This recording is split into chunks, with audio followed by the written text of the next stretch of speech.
Welcome to the January 22nd open session. I want everybody to please stand for the Pledge of Allegiance. I pledge.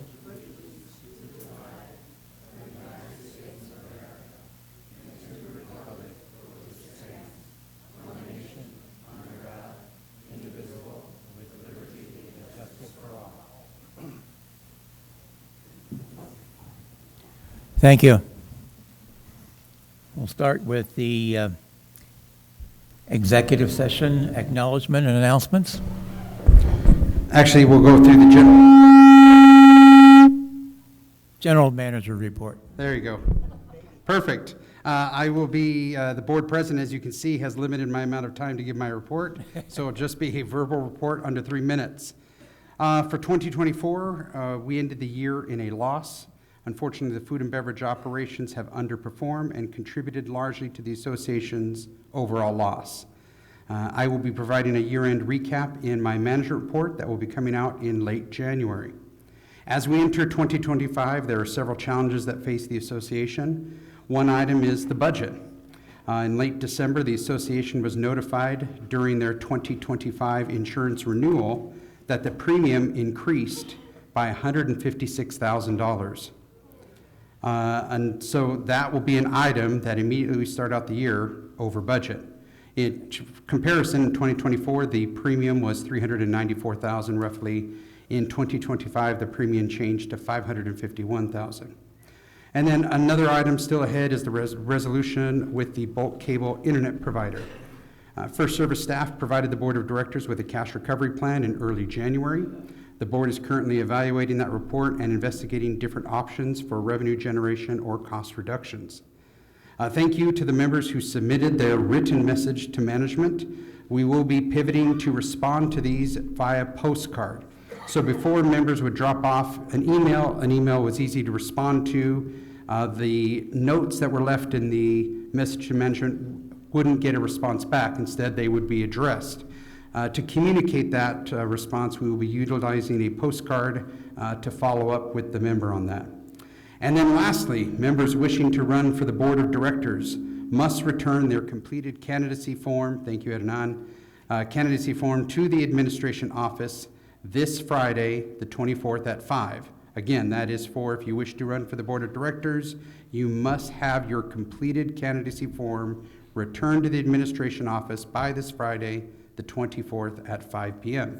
And with that, Happy New Year to you all. Made it. Next is the executive session action. Thank you, Mr. President. Good afternoon, everyone. As we know in the past, January's executive session report is usually a little longer because it has to do with the month of December and January. So this report will give the community an update on actions that were taken by the board at their executive session meetings that were held on November 25th, November 27th, December 11th, December 23rd, January 8th, January 11th, January 14th, January 15th, January 17th, and January 22nd, at which time litigation, member discipline, formation of contracts, and personnel matters were discussed. With member matters, the board reviewed 3 member requests for fee waiver. The board reviewed 2 requests for a payment plan. The board approved the F&B and golf receivables as of November 30th and December 31st, 2024, as well as the assessment account receivables as of November 30th and December 31st, 2024. The board approved the delinquency report, or reports. The board reviewed 17 show cause hearings. The board reviewed 1 MAC appeal. The board reviewed 1 request for a golf refund. The board approved to keep Arlene's breakfast at their current costs. The board reviewed a couple letters from residents. And now with legal, the board reviewed and approved the executive session minutes from December 9th, December 11th, December 23rd, and January 8th. The board received several updates from legal. The board approved to proceed with the foreclosure on APN 440-133-021. The board approved to send the following accounts to the collections attorney to foreclose on the lien and record the notice of default on the following: APN 419-293-001, APN 419-410-030, APN 440-220-022, APN 440-111-021, and APN 419-300-069. Also, the board approved the legal verbiage for the bylaw amendment that will be placed on the ballot for the election in April. And this has to do with the voting of the delegates. Formation of contracts, the board received updates from the management company on several items. The board reviewed the cash recovery plan presented by FSR. The board discussed the progress on the F&B RFP, and a decision will be given by the board at this open session. The board received and filed the project activity report. The board received and filed the investment activity report. The board received and filed the November turnover report. The board reviewed and approved the November to December and December to January narrative and analytic reports from Securitas, and these will be placed on the website. The board approved a new AV vendor to be used for repairs. The board interviewed 12 candidates to fill Director Robbins' position. The board decided to have the open position put on the ballot for the upcoming election. The board had phone interviews with third-party vendors. The board is still in negotiation with Spectrum on bulk cable contract. The board reviewed and approved the janitorial contract with Calico Building Services 2025, and this will be reviewed after the first quarter. The board approved the golf course maintenance superintendent to use WaterSolve for the golf course to help reduce the amount of water needed on the course. The board reviewed and approved the 2025 insurance proposal from LeBar Oxney. The board approved that the president work with staff to comply with the new Corporate Transparency Act. The board reviewed a few proposals for the replacement of batteries in the golf cart at the pro shop. Staff will go out and get one more proposal from the battery barn. The board reviewed the community control contract with Securitas and will go month to month at this time. The board reviewed and approved a proposal from Fitzgerald & Associates Incorporated to conduct the 2024 audit and tax preparation. And lastly, the board reviewed and approved J.B. Postic to complete the roadwork project this year. And that completes the executive session actions. Thank you. Any sub-associations have a report? If not, Delegate Assembly.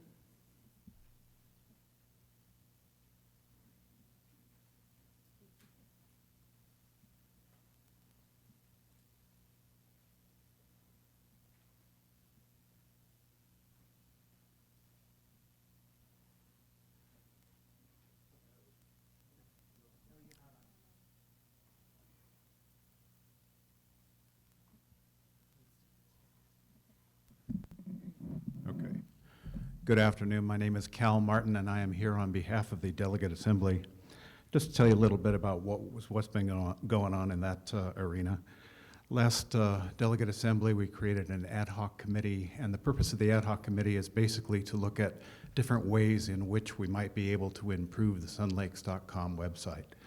That website is somewhat problematic to use. It's got a lot of good information on it. Some of that information is pretty hard to find, but this committee basically will try to isolate those possible improvements. Then we'll work with both Hernan and Jason to see if there's any feasibility of incorporating that into the template that is used right now to put up the website, or if something else can be done. And finally, after that, then would refer it by a vote of the Delegate Assembly to the Master Board for possible implementation if they think that's what should be done. The January workshop, we discussed a number of things. One of the things we discussed, which is certainly on everybody's heart right now, is how we might be of aid to the fire victims over in Los Angeles area. I know we're a couple hours away really from the closest fire, but housing is going to be very, very hard to find. Michelle Walter, I know, had taken a load of clothes over to the Santa Anita Raceway to basically be donations, and was told that the response had been so enormous with goods like that that they were only accepting diapers and water at that moment in time. Mike Walls made a very good suggestion. He's worked alongside disaster recovery in his business for many years, and he said, if you find the church that's still standing in the burn area, then you can find the people that need the help. And it's a good way to go because it bypasses a lot of government stuff. The biggest problem is we've got a lot of energy for this, we've got a lot of interest, but there's no established vehicle to make it happen. So I'm just telling you what we talked about. We will probably explore it a little more and see if we can't get a little more formalized in something, and we may ask for community support when that happens to see that, you know, we can actually try to do some good in another part of the community, in another part of Los Angeles. And we kind of decided that we'd do better in both organizations if we got a little closer in ties with EPAP. So we're going to do some EPAP training stuff with delegates in some of the workshops coming up. And I think that that's going to help convey the EPAP message better. And that's really the way they were designed to work together. So anyway, that's all I have. Thank you much. Thank you. Next, City of Banning. Mayor Sherry.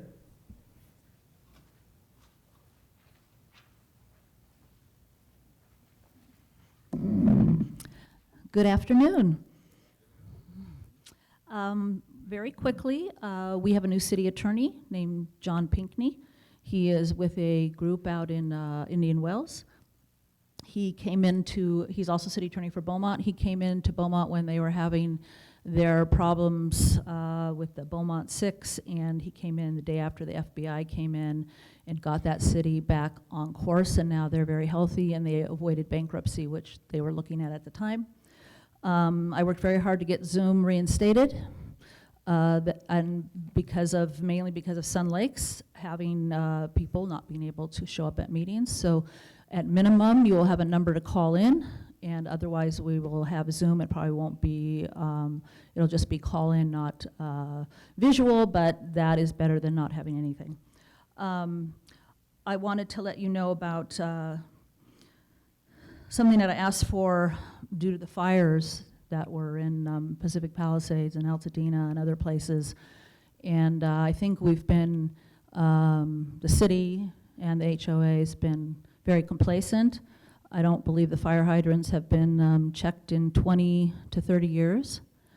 I know that there was an email blast that went out that the city was asked, and they visually checked every fire hydrant, and they're all functional. Well, I don't think you can look at a fire hydrant and know that it's working. So last Tuesday, I put this on the agenda. I've been back and forth with Art Villa. He said that the only people that called in to the city were there were 2 leaking fire hydrants, and they came out and fixed them. But there has not been any overall checking of fire hydrants. And I don't know if you saw Channel 5, but 2 nights ago, they had a list for the whole Southern California area, and Banning had the highest wind gusts at 84 miles an hour. And, Pacific Palisades in that area are not used to that, but we are. We have it here all the time, a couple times a year. And we think it can't happen to us, but it happened there, and it can happen to us too.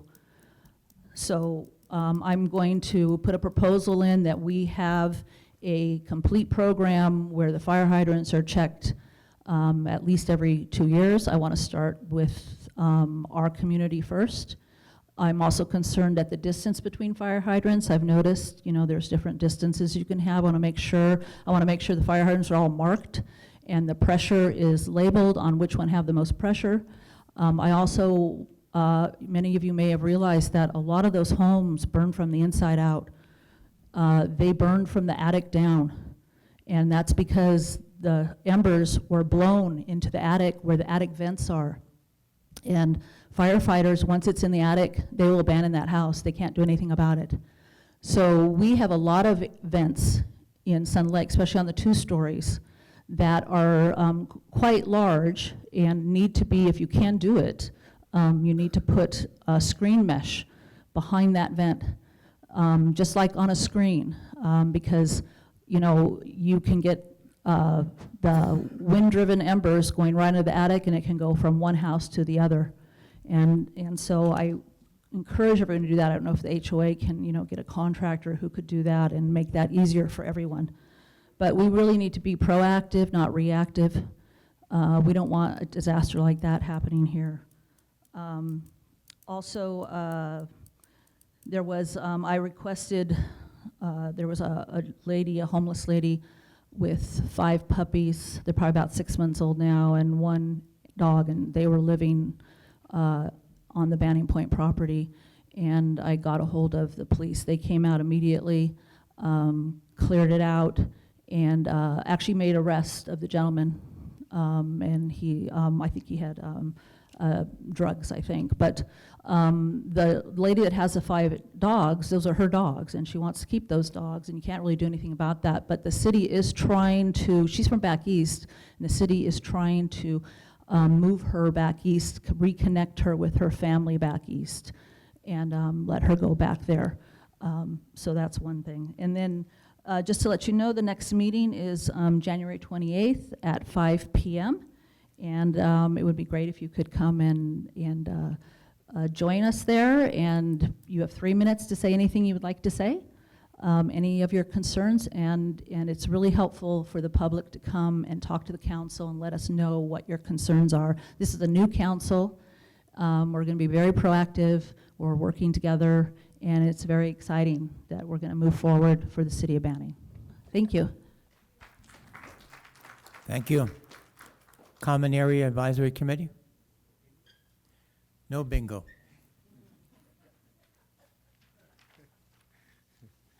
Doug Swenson from the Common Area. Just a little tack on to what she was saying is all I've got to report is this is the time of the year when obviously the mountains to the south of us are very dry, and we do cut back the brush up there, but we are going further this year and trying to get it as cleaner and cut back as much as we can to make it as safe as possible in case we have an issue. So that's all I have to report. Thank you. Thank you. EPAP?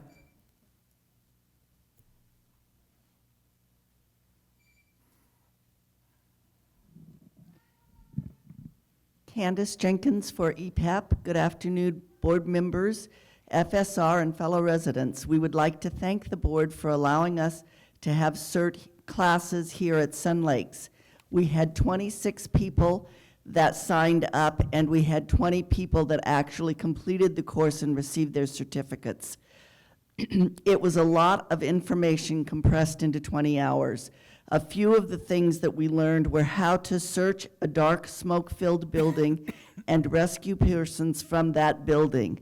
We learned tips and tricks on how to lift individuals that have mobility issues and remove them from a house or building. We also learned how to remove an unconscious person to safety. I have appointed Janice Rice and Brian O'Grady to the EPAP executive team. Janice is currently the public information officer and will remain in that position. She currently keeps our residents informed when we have incidents.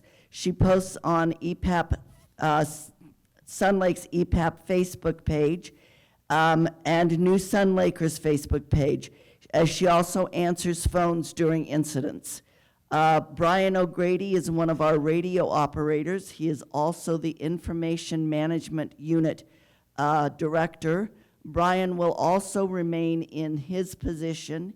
He keeps a list of EPAP volunteers current, as well as operating a radio during events where we activate the Emergency Operations Center.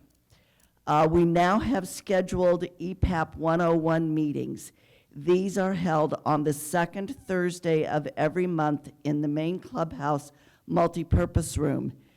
In January, we talked about what EPAP could do and what it cannot do.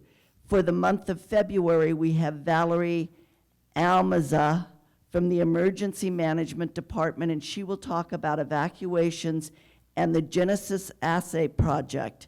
And that is an app to show what what areas are being evacuated by their county and city codes.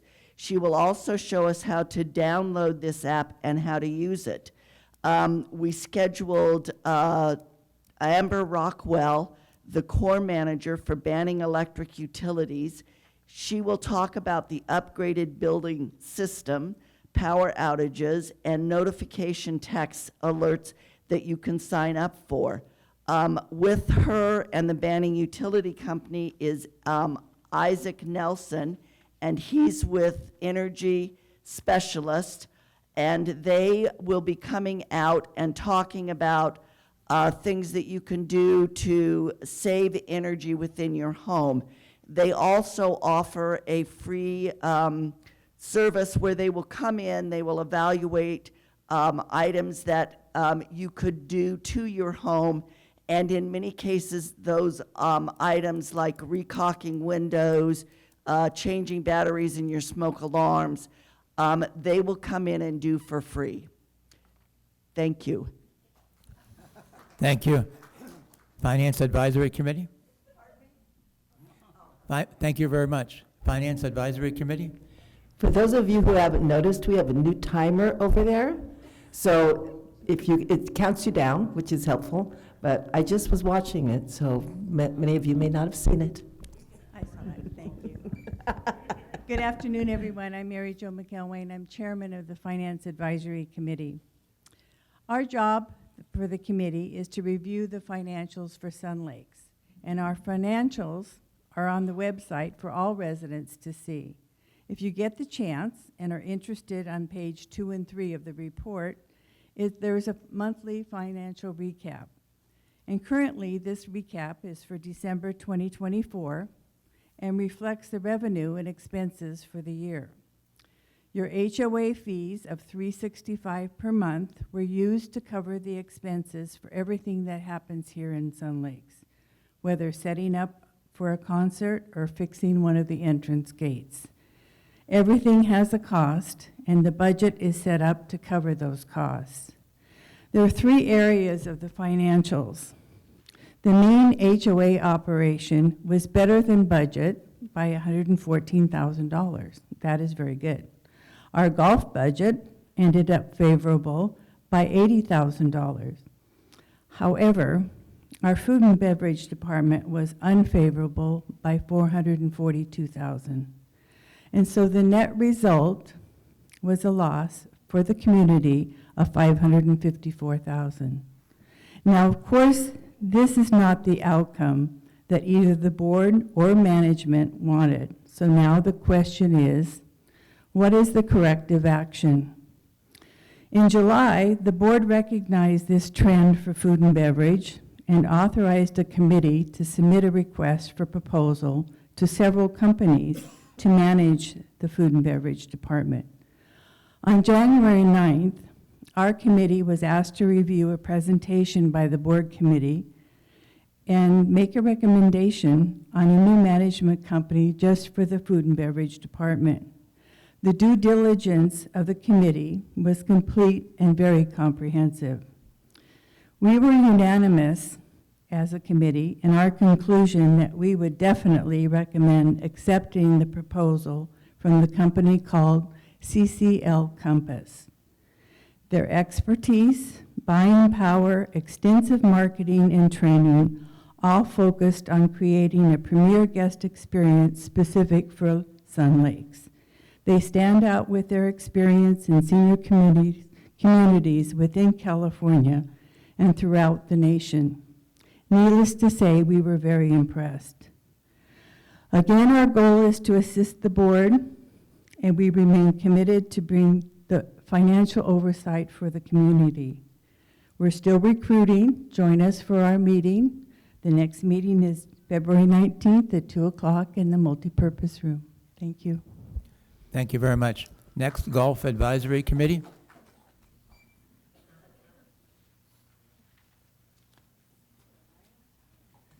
Good afternoon. I'm Mike Callahan, Chairman of the Golf Advisory Committee. One of the important responsibilities of the GAC is to advise the board regarding the maintenance of our 2 golf courses. This includes the longer-term repair and replacement and renovation projects to properly care for our facilities. These recommendations are guided by the reserve schedule based on expected lifespan for an item, golf course inspections, input from golf maintenance, and feedback from residents, especially those who live on the golf course. For 2025, the GAC recommended completion of the back 9 fairway bunkers and resurfacing of the tee boxes on the championship course. These maintenance recommendations were made after careful consideration and prioritized by need to maintain the look, playability, and value of these important assets. The GAC would also like to remind golfers to renew their SCGA membership for 2025 to allow posting their scores to the GIN system. This renewal is no longer automatic through the house account or through golf membership and is important to maintain your eligibility to play in tournaments. The SCGA membership is $41 and can be paid to the pro shop by check or credit card. The deadline for this payment is January 31st.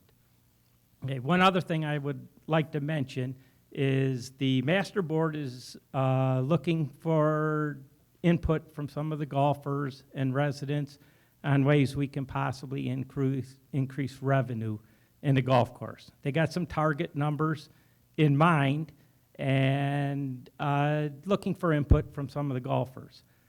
Of course, being a close-knit community like we are in Sun Lakes, we have a great gossip network. And the message spreads like wildfire. I would just like to reassure all the residents that the discussions do not include opening up the golf course to public play. That is not what we're considering. And that message is kind of taking a course of its own, so I want to reassure you that is not being considered. What we would like to do is increase revenue on the golf course without any additional expenses. If you're going to open the golf course to the public, you're going to take on a tremendous amount of expenses in order to accommodate that. So that is not under consideration, and over the coming months, this is not something that's going to be handled in the next month or two, but we will come up with some ideas and see if there's some great ideas out there from our community on how maybe we can generate revenues from special functions we might have within our community. Thank you for clarifying that. Library Advisory? Lifestyles?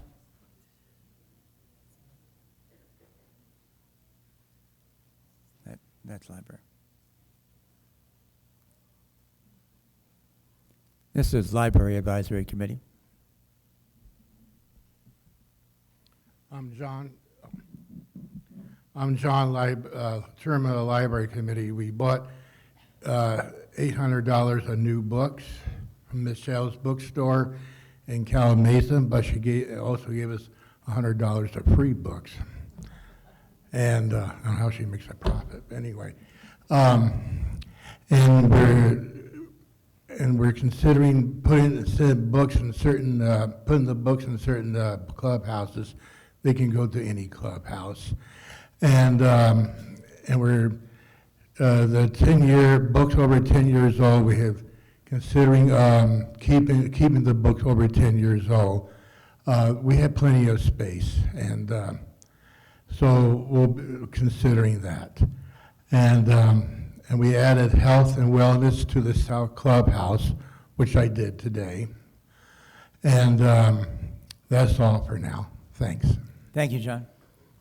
Next is Lifestyles Advisory Committee.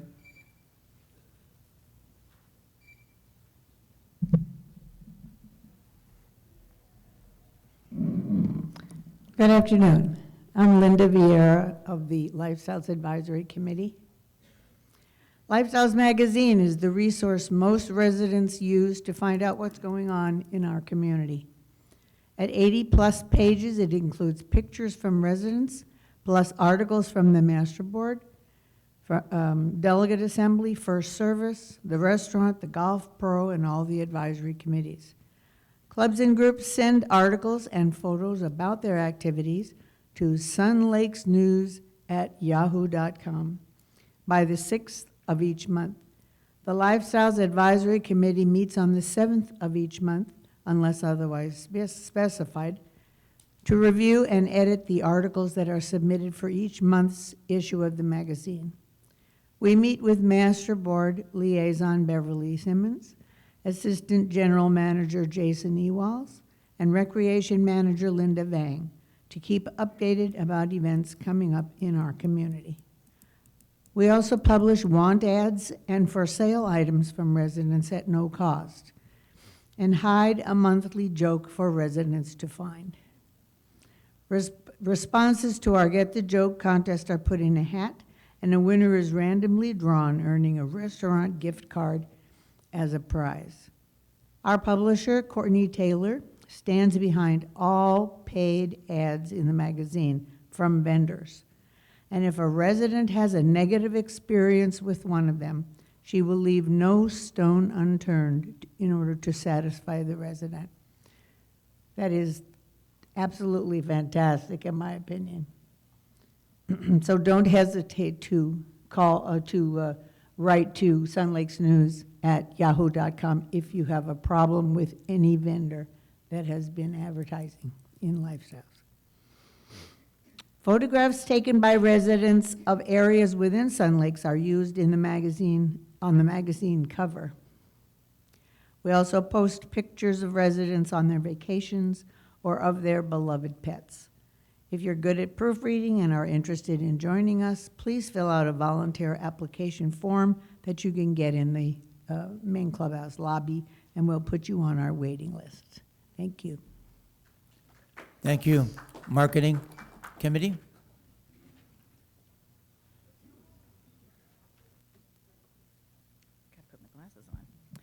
Good afternoon, Board. Michelle Walter, Marketing Advisory Committee Chairperson. Our last meeting was January 14th. We have recommended to the Master Board re-implementing Employee of the Month. If approved, we will have slips of paper in the lobby, restaurant lounge, and sandwich for residents to fill out to select an employee whom they feel should be recognized for their job performance, attitude, and relationships with others. Recognizing an Employee of the Month is a great way of rewarding employees for their hard work and achievements. This is for hourly employees only. It is not for management. They will receive a Visa gift card and their picture in a plaque with Employee of the Month, which will be displayed for that entire month. Our next welcome home is tomorrow evening.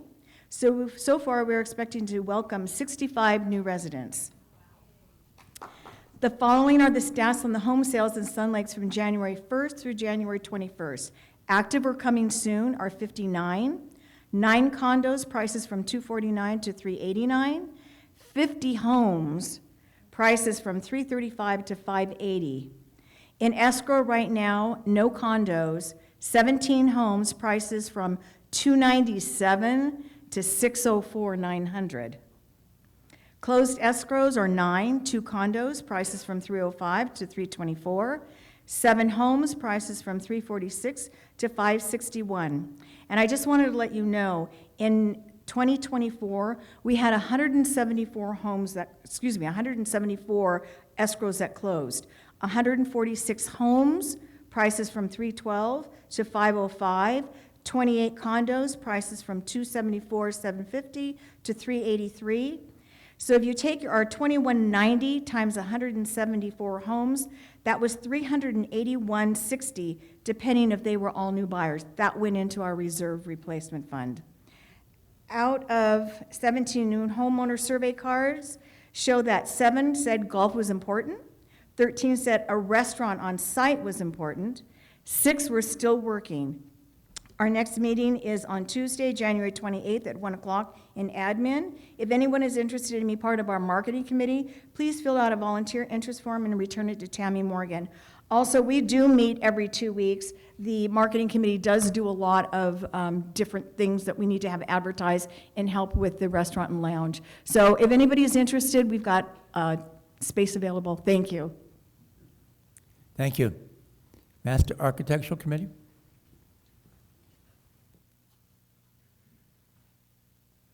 Good afternoon, Master Board and residents of the HOA Sun Lakes. My name is Roy Neerman. I'm the chairman of the Master Architectural Committee. During the past year, 2024, Planning and Compliance has made a concerted effort to see that all our homes have been repainted, at least those that are required to be. Paint homes every 20 years, trim 8 years.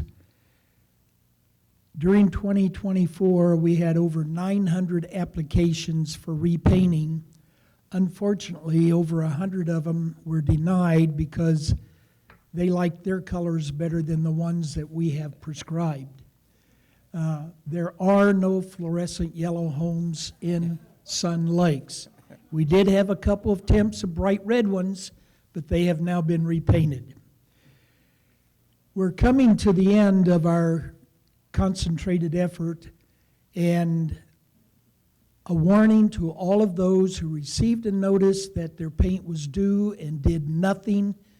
Our next effort is going to be sending out violation letters We do not like to impose penalties, so please, if you got a notice to repaint, please submit an application so we don't have to send out a violation letter.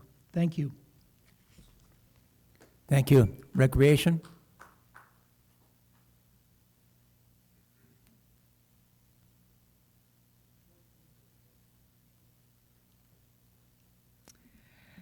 Greetings, board and Sun Lakers out there. I'd like to share with you that we ended our holiday season with a bang. We had our holiday outdoor decorating contest with 17 homes that participated. Our golf cart parade was a success with 30 golf carts. We had our tree lighting ceremony, and we had approximately 400 in attendance with wonderful entertainment. And our New Year's ball ended with 270 residents and guests, 34 tables that were sold, and I think MLC had something to do with that. This year we have Delaney and James coming, so we're hoping to see another large group join us. Our upcoming events include February the 8th, O Canada. It's going to be a tribute to Canada-born stars like Celine Dion, Michael Bublé, Shania Twain. The tickets are $15 per person. The show starts at 7, doors open at 6. The seating will be theater seating, and the seats will be numbered this time, and you'll get a ticket and you can choose where you want to sit. On March 21st and 22nd, we're having our spring craft fair for $25. Vendors who would like to join us for this, the applications will be available on Monday, February 3rd through Sunday, February the 9th. And table locations will be a drawn lotto on Monday, February 10th at 9:30 in the main multi-purpose room.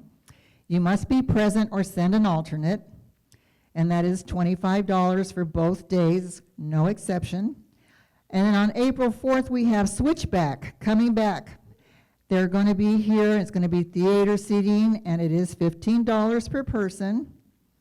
Tickets will be going on sale February the 1st.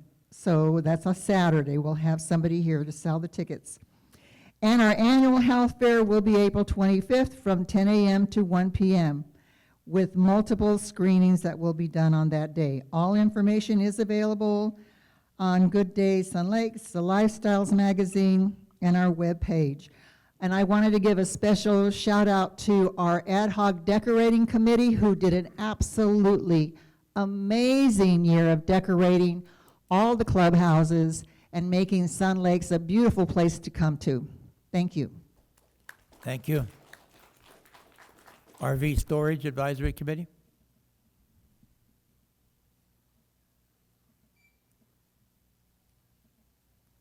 Hello, I'm David Puckett. I'm the chairperson for the RV Storage Lot Committee. I have a short report, but very informative one. Yesterday we had our committee meeting and mainly went over our completion of the new stickering of the RV storage lot. We received a committee update from Gary Burkle, which was very informative. We elected a chairperson for the new year, which is myself, unfortunately. A vice chair, which is Bob Drummond, and Secretary Jim Ball. I would like to report that we have 4 leases that have not paid this year's leases by the deadline, and fines have been issued. They are being notified they have 30 days to pay or lose their spot and possibly be towed. We have a lot of movement in the past 2 months in the storage lot, which have eliminated our wait list, except for the large spots of 55 feet. So therefore, we currently have 5 spots available in various sizes. So if anyone needs a spot, now is the time to get one. I mean, all last year, we were 100% full. So because of the turnover at the end of the year, now we have 5 spots available. So now's the time. If you need a spot, please contact Julie Jacobson, which is a new person in the administration office. And like I say again, you know, if there's somebody out there that needs a spot, you know, that's RV related, now's the time to jump on it. And that's all I have to report.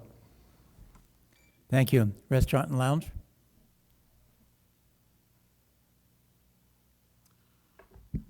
Good afternoon, board and members and staff. I'd like to give you a quick summary of the food and beverage operations and covers for 2024. The overall sales for 2024 amounted to $1,424,691. The overall covers were $71,694. So that means that the average spent per cover was $19.92. So here are some of the percentages per area of revenue for the food and beverage operation. The revenue of banquets was 16.4%, beer was 8.4%, food was 46.7%, liquor was 16.6%, other beverages were 3.6%, and wine was 9.24%. I don't have a breakdown of the corkage fees for the year, but members bringing their own wine into the clubhouse has increased. So next month I'll give you a better number and a better idea of how we're doing on that. So talking about December, the total food and beverage sales were $145,198. The labor cost for the food and beverage operation for December was $114,288. This was 79% of labor cost to revenue. So as you can see, the cost of labor is high in comparison to sales. Staff has to be on hand whether we have 2 people in the facilities or 60. So the administrative staff keeps track of covers, trains, and tries to staff accordingly. But it would be really great if we all had a more consistent flow of members enjoying our own restaurant, lounge, and sandwich and grill. As I've stated in the past, if we are going to be successful in keeping our yearly budget in the food and beverage operation, it's imperative that we, as members, patronize this great amenity at least once a month. It will go far if we do our part in keeping this open and active for everyone. Be sure and come to the bunch this Sunday from 11 to 3. The cost is $29.99 plus tax and gratuity. Reservations only for this event. There are no advance ticket sales. And we are fortunate to have Lee Stone, who joined our committee this year.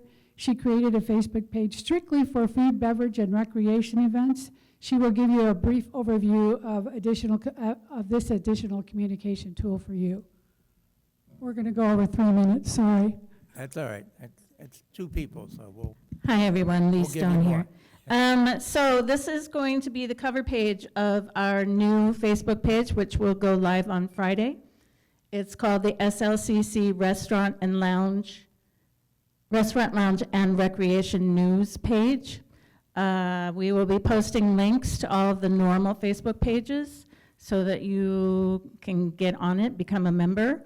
This is what it will say. Welcome to this information-only Facebook group for Sun Lakes Country Club in Southern California. Here we will post the latest news regarding restaurant, lounge, and recreation events. We will keep the most current hours in the cover page, like you see here, so you won't have to hunt for them. Menus, specials, news, etc. Everything will be posted with comments turned off. But if you have any questions, you can always message the admin by using the send feature on the post. We will tag the most current information each month in the featured area at the top. So you only have to look there to find the most latest updates. We will go live on Friday. We will not be checking residency. It will be a private page, but you can invite your Sun Lakes folks. Please don't invite others, because we really want to know how efficient this page is going to be. But I won't be declining anyone. I'm just going to be accepting them because I don't want to get into that business. Let's see. We hope this will help you when you're looking to come out for an evening or for an event. We will be posting the recreation concerts. We'll be posting about the different things that are going on in the ballroom, and that's all I have. Thank you. Thank you. Next is the Safety Advisory Committee. Good afternoon, Board, Management, and fellow Sun Lakes residents. My name is Michael Voles. I'm Chairman of the Sun Lakes Advisory Committee, and I have a good report for you. In recent weeks, our area has experienced heightened risks due to fires and high winds. Securitas and the Safety Committee encourage the community to remain prepared and vigilant as more weather conditions and fires are expected. We know what can happen with flying embers and devastation as experienced in the Los Angeles wildfires. In fact, if you watch the news today, there's another fire in LA in the Castaic area, and it's getting a lot of news coverage. Residents should ensure that their homes are equipped with functioning smoke detectors and fire extinguishers, and we strongly recommend reviewing emergency evacuation plans with family and, if possible, with neighbors. Properties on Breckenridge, Bay Hill, the north side, and throughout Sun Lake should take steps to keep areas clear of flammable debris, such as dry leaves or overgrown vegetation, to help reduce fire hazards. In addition, Securitas advises all residents to stay informed by downloading and monitoring the CAL FIRE incident website. It's called watchduty.org. Watchduty, all one word, .org, and it can be downloaded on your smartphone, tablet, or computer. Securitas advises all residents here to be ready by maintaining a ready-to-go emergency kit, which includes valuable documents, medications, and any mobility needs. Mike Romero and his Securitas team will be ready to assist anyone in Sun Lakes should evacuation orders be placed, and work with EPAP in getting help when and where needed. There has been an uptick in homeless activity in nearby areas, which has prompted Securitas to increase patrols and remain proactive in addressing trespassing incidents. While Mike Romero and his team are working diligently to monitor and respond to these occurrences, he also encourages residents to take additional steps to secure their homes. Be sure that doors and windows are locked, even during short absences, and consider utilizing security measures such as doorbell cameras or motion detecting lighting. If you see something, say something. Keep your pets on a leash, keep your garage doors closed, obey traffic signs and speed limits, and let's all work to keep Sun Lake safe. Thank you. Thank you. Next is the consent agenda.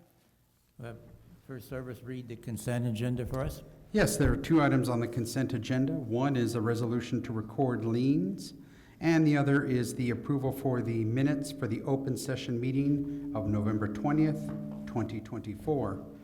For the liens, I will read the accounts that are affected under the resolution that's attached to the agenda.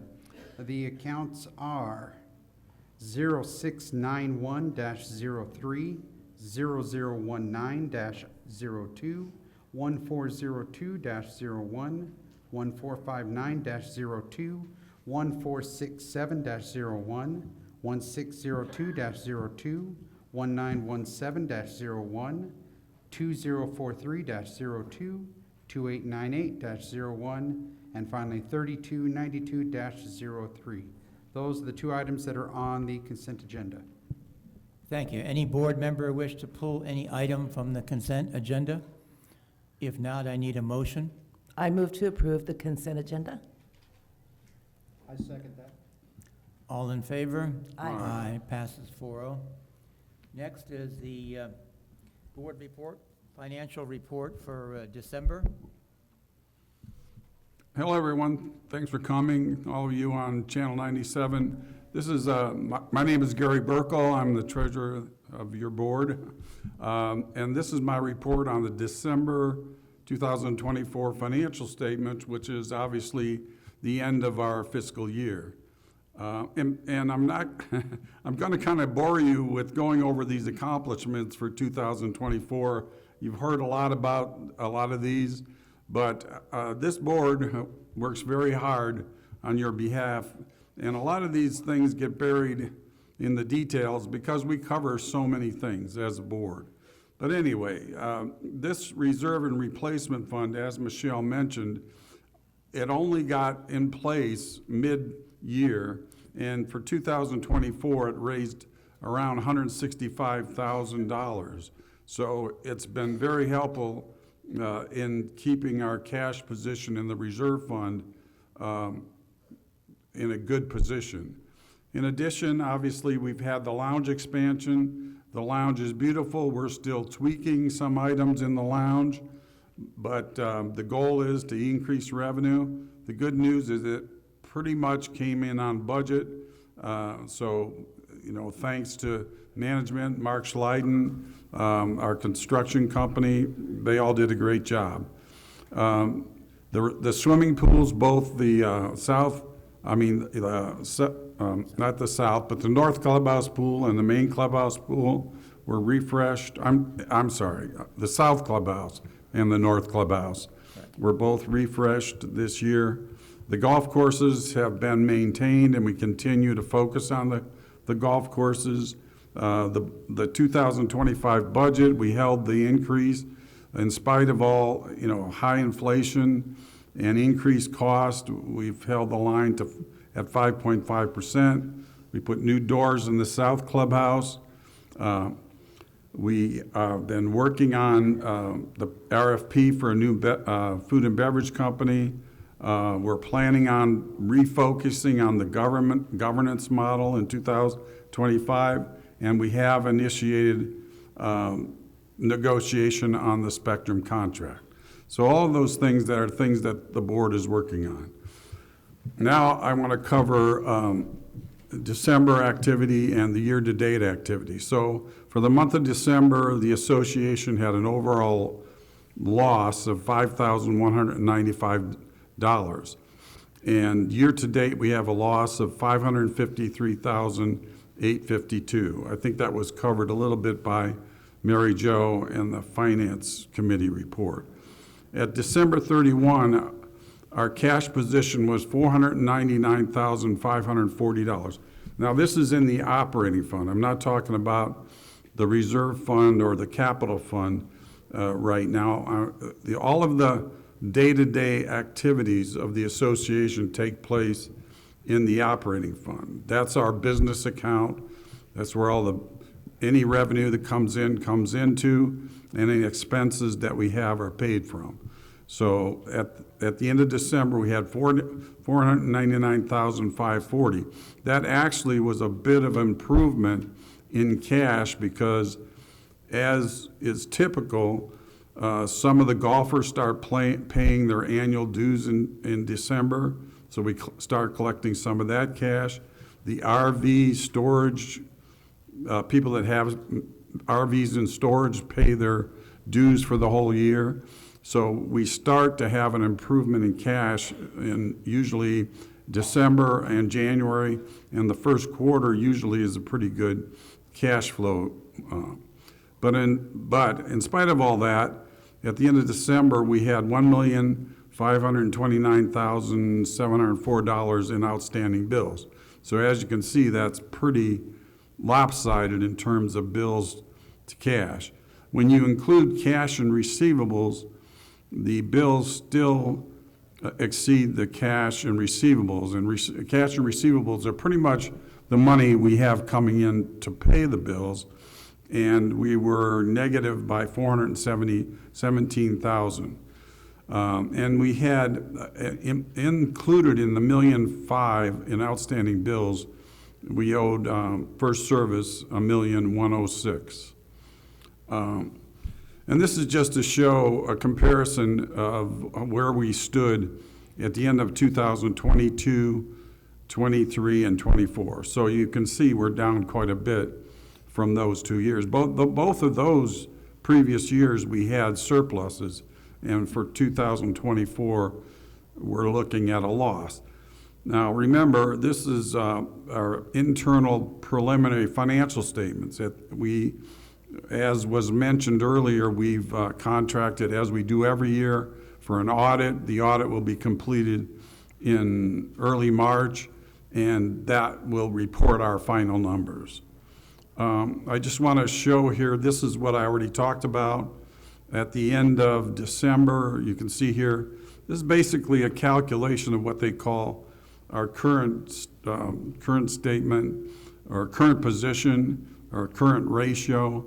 And the ideal ratio is 1.5, whereas, which means your available cash and receivables should be at least 1.5 of what your bills are. But right at the end of December, we were negative by $417,660. Again, I just wanted to show this slide because as a nonprofit, we budget to come out to zero. So our budget for each year it is set to be a net zero, which is in some ways kind of crazy because, for example, now that we're looking at a potential loss for 2024, how do you ever make up that loss if you're budgeting for at zero? So all we can do is try to bring our expenses in less than budget and create a surplus to cover prior losses. This is our profit and loss statement for December and for the 12 months ended December 31st. So you can see in the column to the left there, the loss for the month was $5,195, and year to date we have this loss of $553,000. So on the right column is the year to date budget variance. And as you can see, the top line is our dues. This is our HOA dues for the year. So the total for the year were $11,931,501, and came out pretty much on budget. The other areas, the other revenue includes things like RV storage, it includes the social membership fee, which is the $950, and both of those categories were down for the year. I mean, house sales were lower than we expected, so that came in under budget. That was partly affected by interest rates being higher in 2024. So anyway, you can see there that we were over in a lot of areas. In utilities, Chris talked about that. Our water bill has been high because we haven't had a lot of rain. But as you can see, as you go down here, that the loss over budget for food and beverage was $442,000, and that's an area that we're focused on. This is just a recap of the year of December and the year to date for the repair and replacement fund, which is a separate fund. As part of your dues for 2024, we put in $220,000 a month into that fund. So the total for the year was $2,640,000. We spent $2,842,000 out of that fund. And at the end of December, it had a balance of $12,443,000. And we spent about $1 million less than was actually planned expenditures out of that fund if you look at our reserve study. The capital improvement fund, the primary expenditures out of that fund in 2024 were for the lounge expansion. So that's primarily what the $653,000 is. And in that fund at the end of December, we had $1,327,573. That's it. If you have any questions, my phone number is always available in Lifestyle Magazine and my email. So call me with any questions. Thank you. Thank you. Need a motion to approve the financial report? I make a motion, we receive and file the December financial statements. Thank you. I'll second that. All in favor? Aye. Passes 4-0. Next is a brief discussion on repurposing of the Cheers Bar. The Cheers Bar is a little bar over here when you first come into the main clubhouse on the right. It was used a lot during the expansion of the lounge. It hasn't been used in years, and it's now back to being not used at all. So we're looking to enhance and improve the revenue, and we think that that location would be ideal to consider leasing or renting out to some business. So anyone that is interested, in pursuing that and coming up with some suggestions, please contact myself, and we will get together and come up with some proposals to present to the board and to the community. Thank you. Next is the update on the food and beverage that we've been waiting for. Thanks, Bob. As you heard from Jason, today at this morning's executive session, the board voted on the question of whether we replace our food and beverage operation. And it was voted on, and it was decided that we're going to engage a new company to take over food and beverage. The target date for that is April 1st of 2025. Before I get too far into this, because we'll give us overview of the whole process that started back in May of last year. But I want to just assure as I think somebody else said, maybe Mike, that the rumor mill is amazing in Sun Lakes. And so obviously one of the most critical things that's of importance to the master board is our employees that work in our food and beverage operation. And we've had many discussions with the potential new vendor about their willingness and actually desire to maintain as many employees in our food and beverage operation as they can. So just so we get it clear right from the get-go, there's no plan to terminate any employees. The employees will all have an opportunity to work for the new food and beverage company, and they have a great desire to talk to all those employees. So, but I also want to thank the people who have helped us in this process. We had a committee that started back in July of 2024.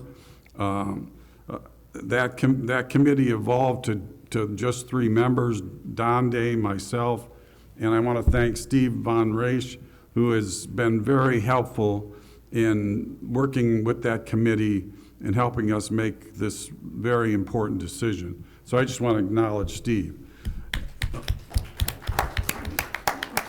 In addition, when we started this process, we started with drafting a request for proposal, and that draft went out to the procurement committee and went to the FAC, and we definitely took into account all of their suggestions, and we made modifications based on their recommendations. So I want to thank those 2 committees.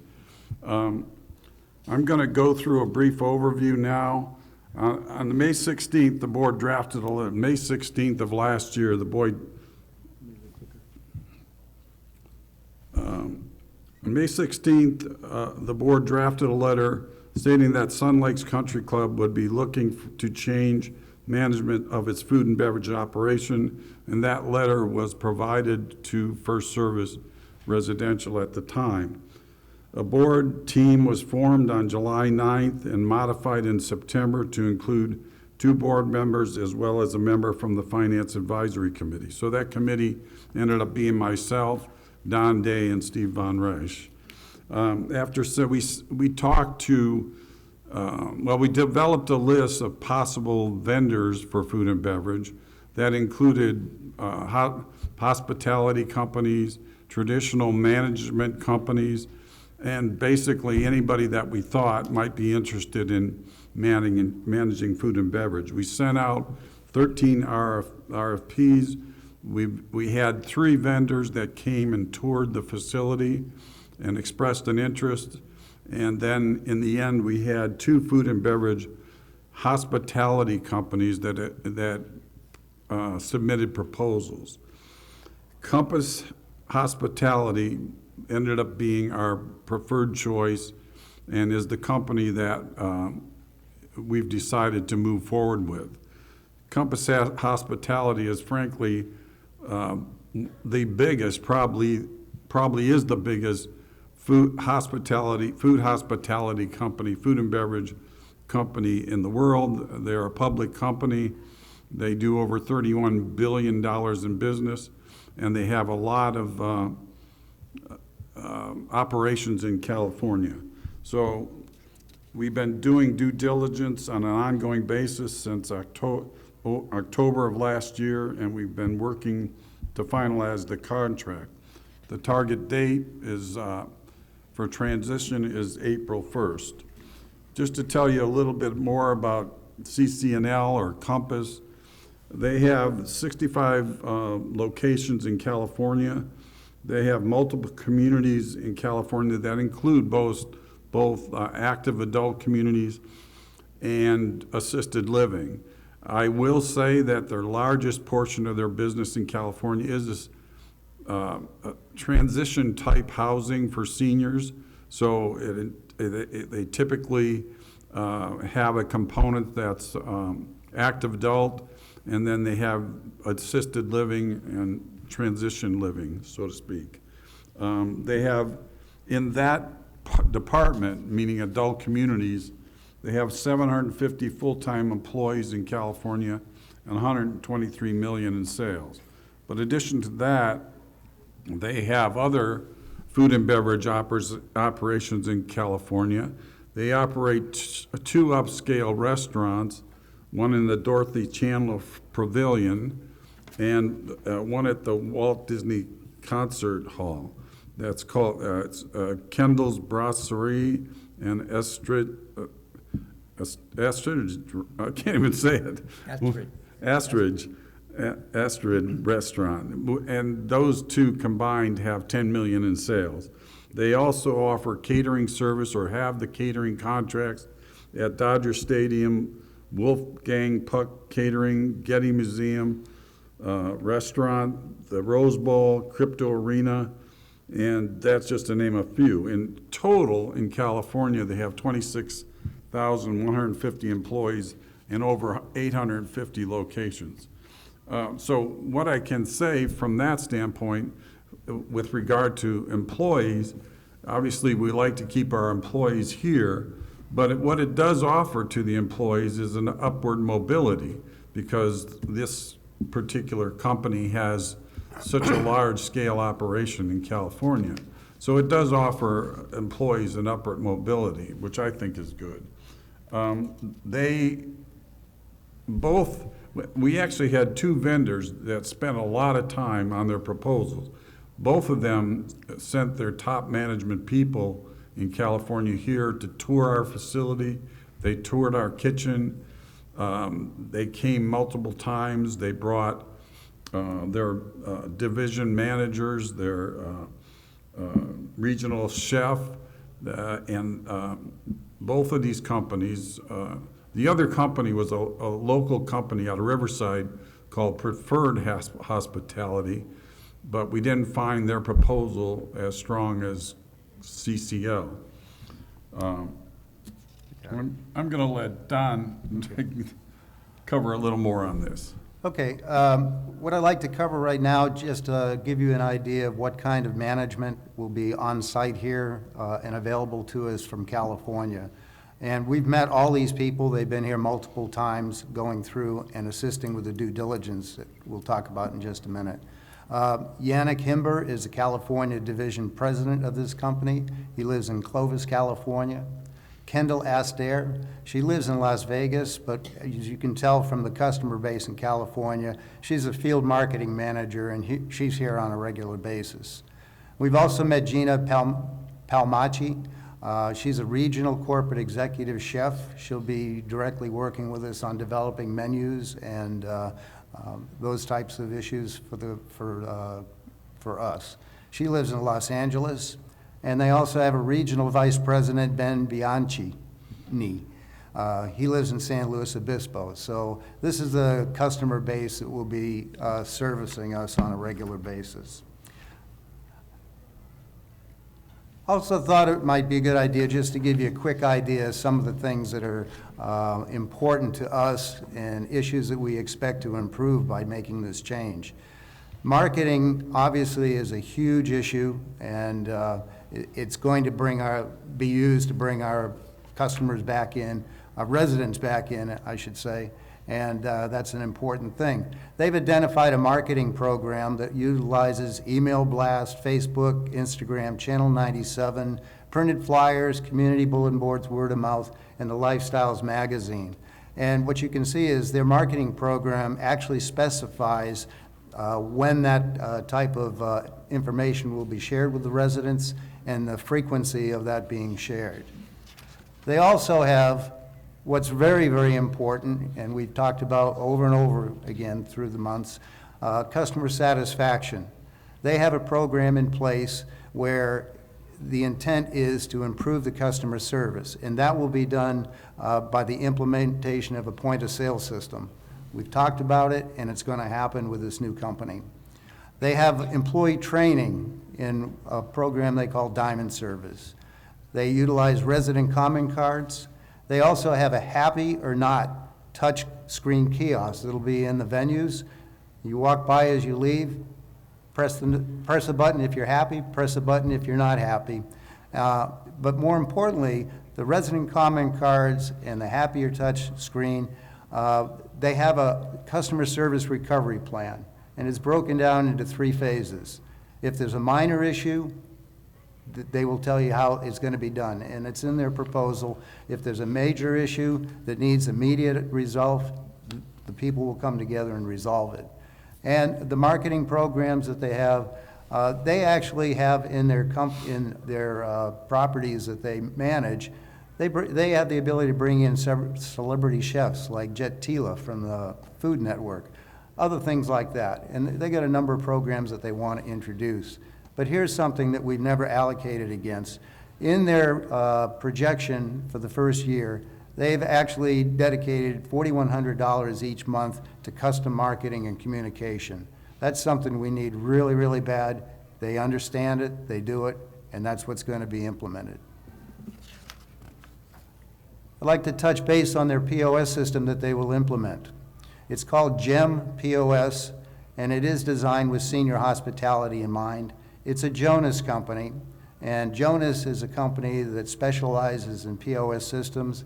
They also have the ability and experience of handling golf POS if we want to go that route. Has nothing to do with what we're talking about here for food and beverage, but that company is a leader in managing POS systems for golf. It will take the mobile orders at the table and receive payments at the table. When the order is entered into their tablet, it will send the order directly to the kitchen or the bar to be produced.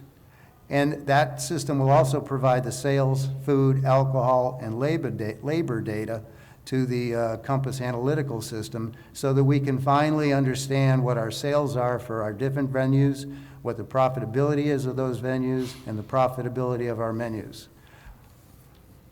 Another thing, house account payments will be reestablished using resident ID cards. House accounts are coming back. Something told me you might like that. And I'm going to give it back to Gary to talk about another exciting part of this program. Well, obviously, as we move forward on this and have been negotiating with the company for months now, we've asked them many times to give us detailed projections that we could count on in terms of what what the numbers will be, at least for the first year of operations. So we've gone back and forth. We've actually asked them to be more conservative.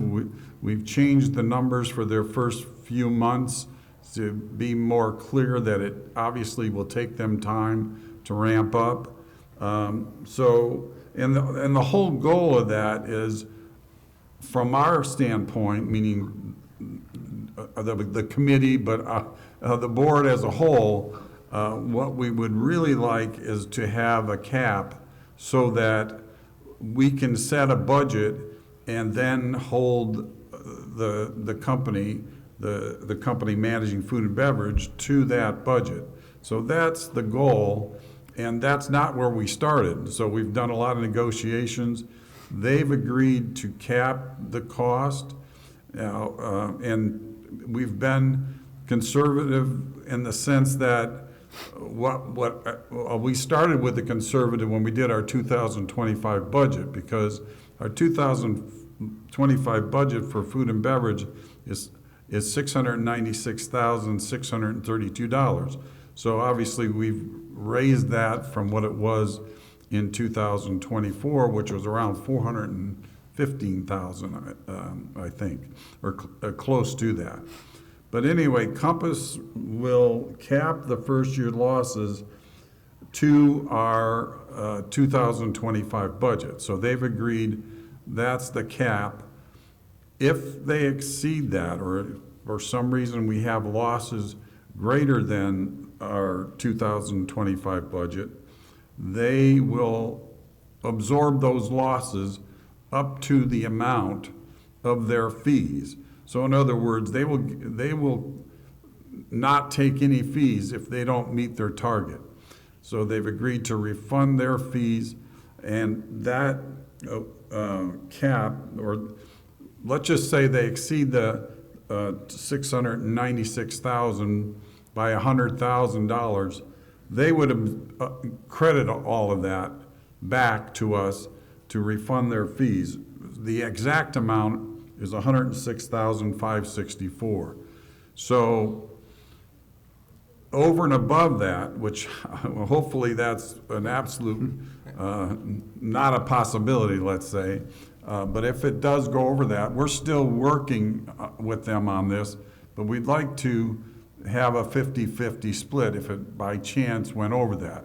Now, obviously in their contract, they have wording for things like extraordinary events like COVID or something like that, and we all hope nothing like that happens again.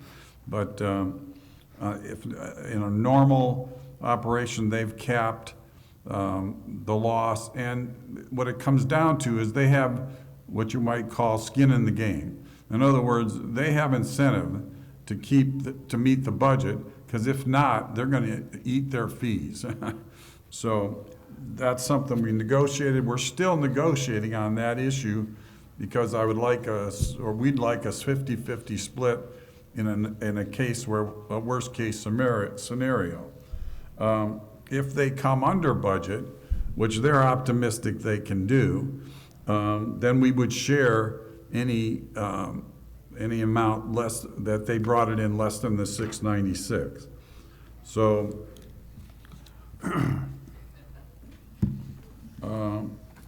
in summary, we believe Compass or CC&L has a good handle on hospitality services. We're working, and really we've voted to engage the new company, but that is contingent on us arriving at a contract we all agree on. Our attorney's working on that. We have a target date to finish that by hopefully the first week in February, and can have a contract effective or signed March 1st and get going with the operation April 1st. The thing to be aware of on this is that This was unanimous. The entire board unanimously approved. Even Randy, who's no longer on the board, also approved. So we all support this. We feel that it's time to move on, lose less, and improve our services here. So it's a one-year contract, which will roll over. And I want to thank our board members and everybody that was involved, Steve and everyone was involved, because it was a lot of work, a lot of research, a lot of time coming up with this type of information, which is going to help us in the long term. Thank you, Bob. I just wanted to close on one thing. Doing due diligence on this project was very, very important.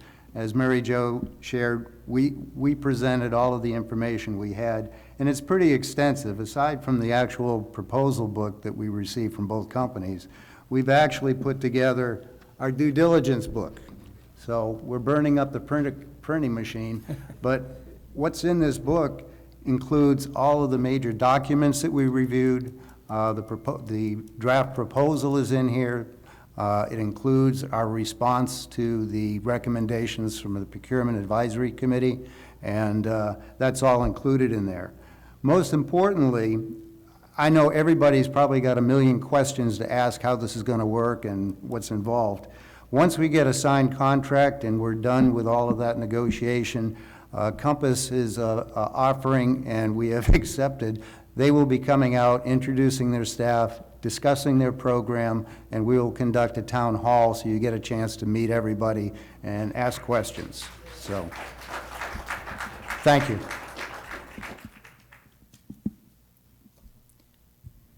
Next item on the agenda is item number D, a board member appointment.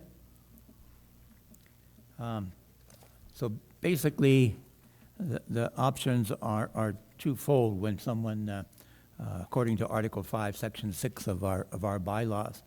2 years ago, when Dan Cumberford passed, and he was on the board, he passed on the 7th of October, we waited from then until the election time coming up in April to save the money, and rather than give anyone an advantage, we waited till then, and then whoever came in third in that particular election received the remainder of his term.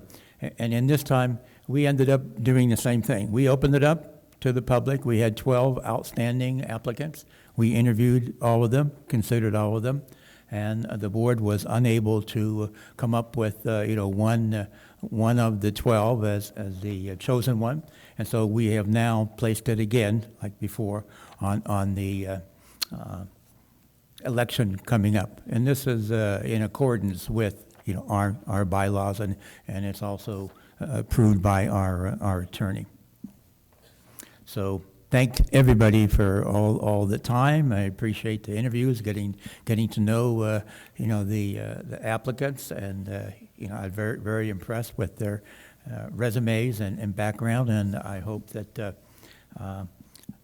they apply for the position. Now, as mentioned earlier, if you're going to apply, you have to fill out your paperwork and submit it by 5 o'clock this Friday. 5 o'clock this Friday. So you have 2 more days if you haven't. I believe there's 6 applicants that have submitted indication that they're going to. I don't know if they've all submitted the actual final paperwork, but they've indicated an interest. So if anyone else is interested, please submit it by 5 o'clock this Friday. Next is a request for the display of the Playhouse banner. Sun Lakes Playhouse seeking permission from the board to display banners near the gates during the month of February for their show scheduled in March. They have been authorized to do this in the past. I need a motion in reference to that. I make a motion that we allow them to post their banner at the main clubhouse. I'll second that. Any discussion from the board or from membership? Yeah, I do have a discussion, if I may. I know we've done this before. putting signs up is something that we have rules about as far as what you can put up, realtor-wise and that sort of thing. I know that we have set a precedence with the Charitable Trust and Charity Week, allowing them to put a big banner over the top of the main gate and the gate into the north side. That's very tasteful, I think. It goes up there at a certain time. They have a certain period of time that it can be there, and then it has to come down. I would like to recommend that we do that in this case as well. Not have a bunch of signs everywhere at every gate, but have two big banners announcing their play, one in that same location above the main gate and one above the north gate, and keep it at that and set that precedence for anyone who really wants to do this, including the Charity Week. So basically, you would like to amend the motion that Gary has made. Yes, if he said he wanted to put it up at the main gate, I believe that's what you said, or main clubhouse? Near the gates during the month of February. So yes, I would like to amend that motion and just have it above what you need to post it is already up there. I mean, they already have the cables and everything up there. It's a place where people coming in and out will see that. It's very noticeable up there, but it keeps the community from looking like we are advertising too many things in too many different places. I just think it's a classier look than having a bunch of signs in a bunch of places. So which gates in particular are you? The main gate and the gates 1 and 2. So the gate into the main side and the gate into the north side. But not gate 5? No, gates 1 and 2 only. That's my proposal. Do we have the ability to do that over the gate across the street? Yes.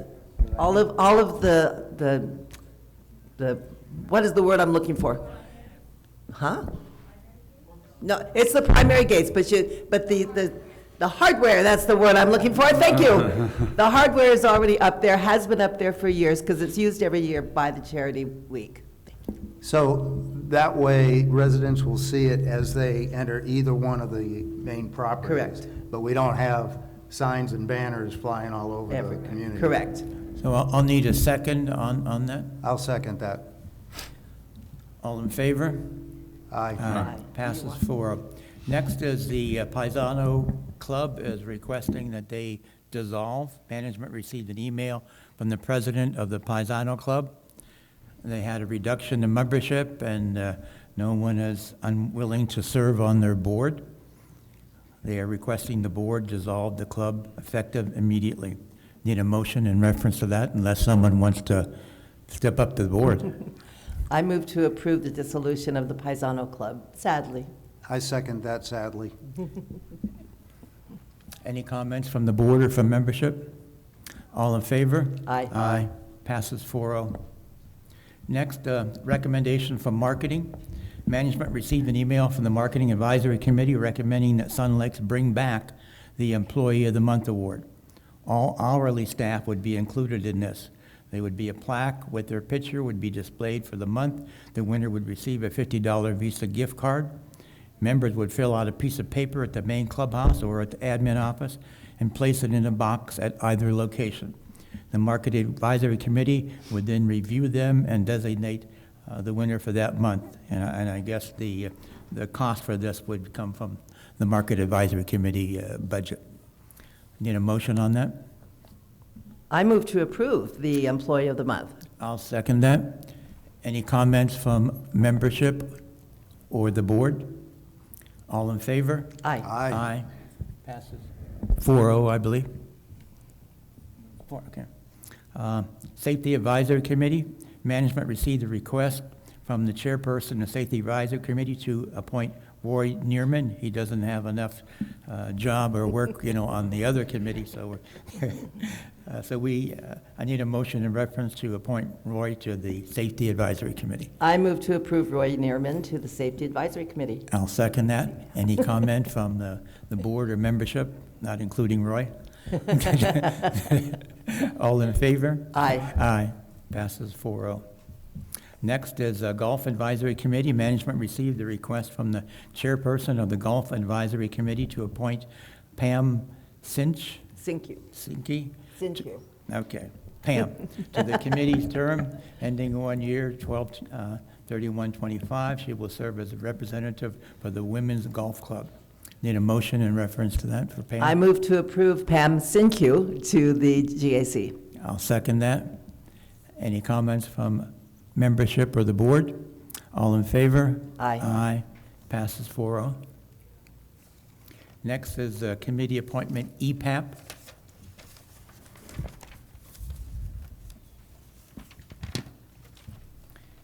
Management received a request from EPAP Executive Team Member Candace Jenkins to appoint both Janice Rice and Brian O'Grady to the EPAP Executive Team. There is no ending term for this position. Need a motion on that? I move to approve Janice Rice and Brian O'Grady as EPAP Executive Team members. I'll second that. Any comments from the board or from membership? All in favor? Aye. Aye, passes 4-0. Next is the request from the chairperson of Recreation Advisory Committee to allow the VFW to conduct their award ceremony at the main clubhouse ballroom on Sunday, March 23rd, 2025, from 2 to 4 p.m. They will purchase treats from the restaurant for that event, and they have been authorized to do so in the past. Need a motion or comment in reference to that? I move to approve the VFW to do their awards ceremony on March 23rd. I'll second that for discussion. One of the problems we encounter is that we recently come charging the people in the groups that want to come use our ballroom. So I would recommend that we do a reduction in the fee for them, because they're a veteran group and we want to support our veterans, but on the other hand, we need to charge something in order to comply with our recent change. So I would recommend that we approve it with a significant reduction in cost to the veterans. I second that. Any comments from the board or membership? All in favor? Aye. Passes 4-0. Alternative delegate resignation. Management received a notification from the chairperson of the Delegate Assembly. The following members have resigned from their position: Patty Lopez, District 11 delegate; Janice Williamson, District 11 alternate; Jeannie Vaughn, District 13 delegate; and Janice Rice, District 13 alternate. Need a motion to accept those? I move to approve accepting the resignations of those 4 people as read. I'll second that. All in favor? Aye. Aye.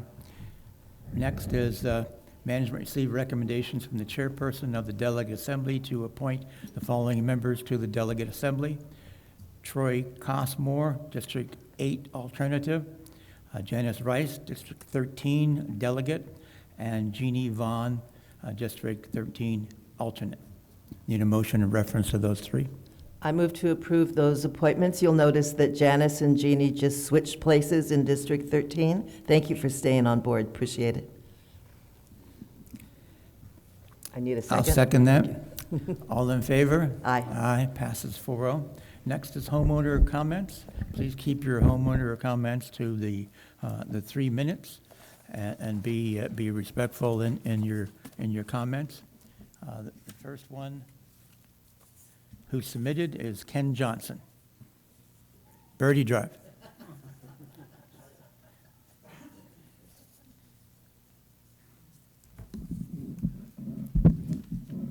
Board, administration, residents, Ken Johnson, Birdie Drive. I just had cataract surgery, so things are much brighter and clearer in this room. I hope the focus of the board and everybody else takes a new vision and that 2025 becomes brighter and better. Spectrum, I've heard the contracts, negotiations, hiring an attorney. Maybe the residents need to hire an attorney. I've heard that we can get savings of $250, $700K. I know that Spectrum wants to move to a Wi-Fi cloud-based platform, but some of us are concerned about the content. Maybe asking the district delegates to help in getting residential input would be beneficial. I personally don't need anything from Spectrum if they keep the package right now. And there's a lot going on with streaming in cost and increases. The food and beverage, hopefully in the one-year contract, you've got something put in there. If they decide to walk away, what happens? We ought to have some kind of clause and performance of making sure that if they don't like what's going on and you've agreed to it, how long is it going to take us to get back another person into that? Happy hour should be Tuesday through Sunday. More happy people and food and beverage would be very beneficial. I'd like to have you look at that and have it incorporated into the setting.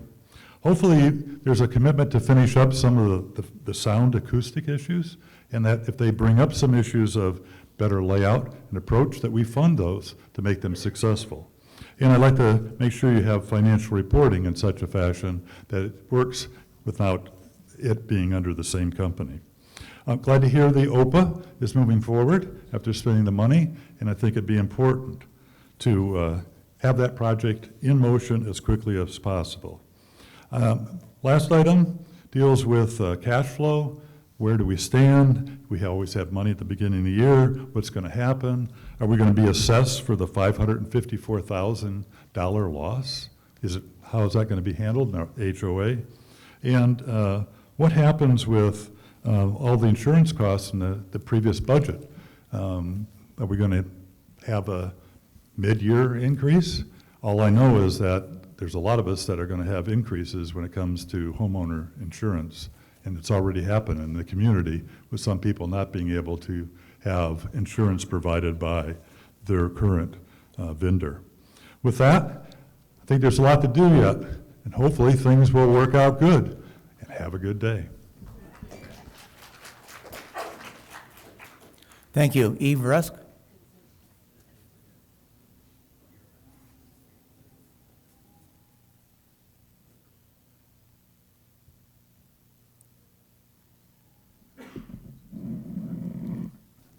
Now, before she begins, I would like to thank Eve for all of her volunteering and assistance and everything she has done for our community in the past.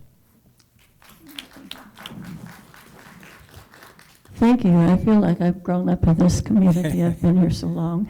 So anyway, I wanted to ask if you have an age average for our community for all the paperwork that had to be turned in this year. And if the other thing I want to talk about are the boards. You really should appreciate the kind of board that we're able to have now. And hopefully our new board will be somebody we can be proud of too. I've sat in on every board that we've had in Sun Lakes, starting with the first one when the board was entirely made up of Presley, who were the people that were building the place. And I just have to share a couple things about it. It was such fun to go in. You went in and you sit down. You did not have an agenda. They were all Presley board members. And their agenda consisted of these statements like, item E, shall we vote on it? And the vote would be done. Item 14, well, the vote would be done. And you'd leave knowing what was item E and what was item 14. And it went on like that for a little while, and then they finally moved into residents. And they, who were fine as far as that goes, as people that they liked. But the Presley had hundreds of votes, lots that they could vote, so it didn't matter what we voted on, they always won.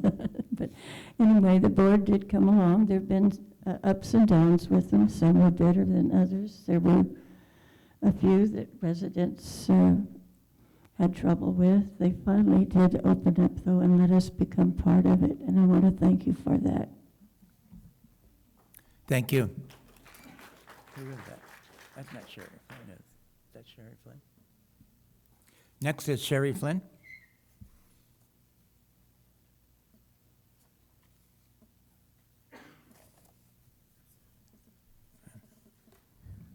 Hello, so I'm taking off my mayor's hat and putting on my resident's hat. And I have a an issue. It's been a little pet peeve of mine for quite a while. I brought it up about 2 years ago, and I don't see anything really happening. In fact, I see it getting worse. And I'm in District 4. I probably walk my dog 3 to 4 times a day, so I get a good look at everyone's landscaping and see what's going on, what's going in. And I am noticing that the Architectural Landscaping Committee is not enforcing the rules and regs on trees. When a tree goes down or it's old, it needs to be replaced with another tree. I'm not seeing that happen. But the rules and regs say that you have to have one 15-gallon, 3-inch around trunk in your front yard. And what I'm seeing is people are putting in rock and fake grass, and some have no plants other than maybe one in the corner by their window. That does not count as a tree. And the rules and regs say you can have 30% softscape. And in that softscape, it includes the artificial grass. So you could have 30% artificial grass and 70% hardscape and no plants. And that's what I'm seeing get approved. And the community is going to suffer. It's looking bad already. One of the best things about Sun Lakes is the plants and the trees. I mean, everyone always comments on that. It's so beautiful. And we should have more trees, not less trees. So I think that needs to be looked at. Why have 30% of softscape, which is supposed to be plants and trees, and then you include fake plastic grass in that. And I know there's houses that are a rock up to the wall, fake grass around, a tree fell over, and now they have some ceramic statues where the tree was. And they have one plant in the corner. That's it. And this is a corner house. And so everyone sees it, everyone looks at it. And so I really think we need to get the Architectural Committee and Landscape Committee to follow the rules. You can't have a tree in that corner. It has to be past the garage area. It's supposed to be in the front yard, not just a little plant in that corner and that will do it. So that's my suggestion. I want to see Sun Lakes remain to be the beautiful place it is and to continue. And a lot of trees are dying and they're not being replaced because a lot of these trees are 20, 30 years old, they've lived their life, they die, and then I don't see anything replacing them other than rock or gravel. So thank you. I hope you take my suggestion under consideration. Thank you. Thank you.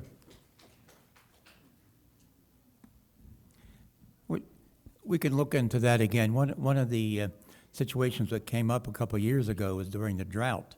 The state indicated that we could not enforce people and not require people to water and maintain a tree. And so we were just complying with the state rules at that time. But we can further look into that. Next is Gary.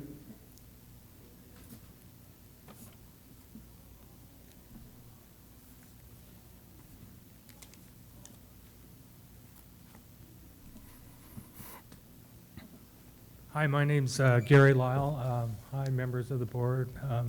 I appreciate what all you guys are doing also. I've been researching for a while. I spoke about it several months ago about Firewise USA. For any of you that don't know, Firewise USA is a nationally recognized program that joins communities and homeowners together to lower their risk for fire safety.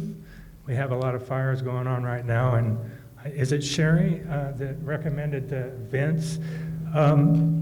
What I did was I was struggling with trying to submit an application with Firewise because they have a minimum of 8 and a maximum of 2,500 homes that can be allowed on a Firewise application. So I wrote a letter to our state representative, Joseph Kennedy, who I had a lengthy conversation with that just said it would be real easy, that all we really need to do is just divide it up into 3 separate applications. So I divided up our community in 3 separate applications that breaks it down to, like, I have an east side, a south side, and a north side of around 1,100 homes per application if we chose to move forward with a Firewise application. One of the things that Firewise recommends to keep our homes safe from fire is they give us recommendations of what to do with the house, and as Sherry said, the screening is one of the bullet points that I have here. There's a 21 bullet points listed on this brochure. 11 of them fall under a first priority category. There's 3 categories. The one that stands out the most to me that they recommend is hardscaping 5 foot around the perimeter of your structure. They do allow succulents. That's something that we may struggle with a little bit, trying to get that accomplished. But as I look at the houses and you look at the roofs and the exterior walls, it's all, you know, it is a really nice master planned community. The only vulnerable area that we have is the eaves where, and not on all houses, but the eaves where the starter board and fascia lie. That's where we have flammable material. We have wood, exposed wood in that area.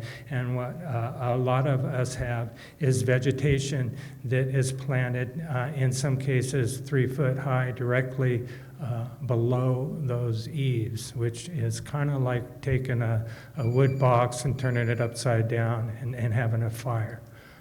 So what I'd like to do is give this information to the board and let them vote on it and see if they would approve me moving forward with this application. It would also require participation from residents. We would have to do a community outreach or education program that I was going to set up in our activities fair and sign people up. I think I have to have 25, 30 people to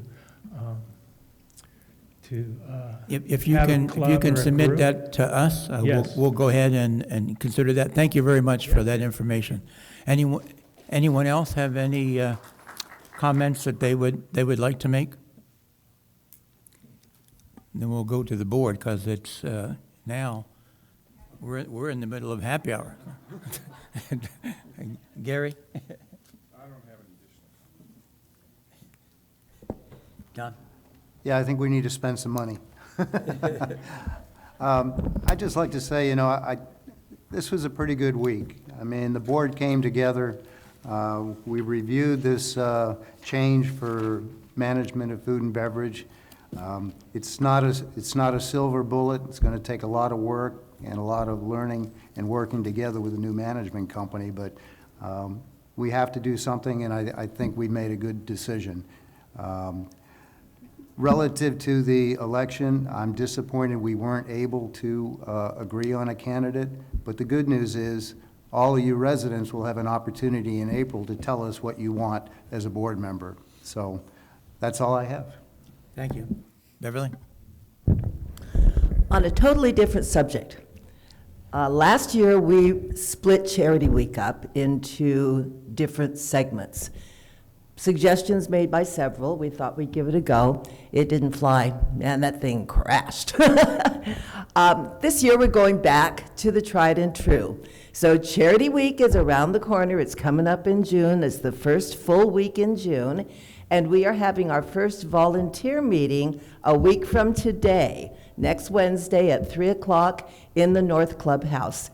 If you are interested in hearing more about what Charity Week is, I know a lot of you hear us talking about Charity Week, but haven't really been here to know the history behind Charity Week, to understand how we've contributed, what we do, who we support, how much fun it can be. No, most of you know that. But it's a good chance to come and learn more about what the Charitable Trust does and what Charity Week does and how you can participate. This year, again, it's the first week in June. We are going to try to keep it pretty simple. We always have a few things that everybody loves, like the pancake breakfast and the helicopter ball drop. So I'd love to have some new people who would like to come and hear more about it, who'd like to become involved. I will tell you that Charity Week only happens when you guys volunteer. So if we want to have a Charity Week, we need volunteers. Otherwise, this won't happen. And the charities that we support will be very sad. So again, next Wednesday, 3 o'clock in the North Clubhouse. Please come. Even if you're not fully committed yet and you just want to learn, and if you've been part of this before, please come, because you can share your wisdom and you can also confirm that you will be able to help. Again, I'm looking at you, Mike. So hope to see everybody next week, 3 o'clock in the North Clubhouse. That's all I have. Thank you. The board had planned to thank and recognize Randy for his outstanding service to our community. However, he's not available today. So we're going to plan that event for next month in February. I want to thank all of the 12 applicants that applied for the position here, on the board. Very, very well qualified individuals. However, the board was unable to make a decision, so that can be good for the community. The community can choose by voting. I hope that more of the 12 applicants fill out, their paperwork and apply by Friday at 5 o'clock. And don't forget that you must submit your paperwork and have it all completed by 5 o'clock, this Friday. Contrary to the rampant rumor, we are not opening the golf course to the public. I think Mike mentioned that. I want to repeat that. We are not opening the golf course to the public. We are looking at ways of improving revenue for different areas. The Cheers bar, the golf course. Different things that can improve the. But we would be negligent in not doing so, especially when we came up with this huge increase in our insurance bill, which was unexpected and thrown on us at the last week in December. So we're doing our due diligence, and I want to thank the board for coming together and coming up with this great plan here with the Compass Food and Beverage operation. So thank everybody for coming today, and it's now happy hour. Meeting adjourned.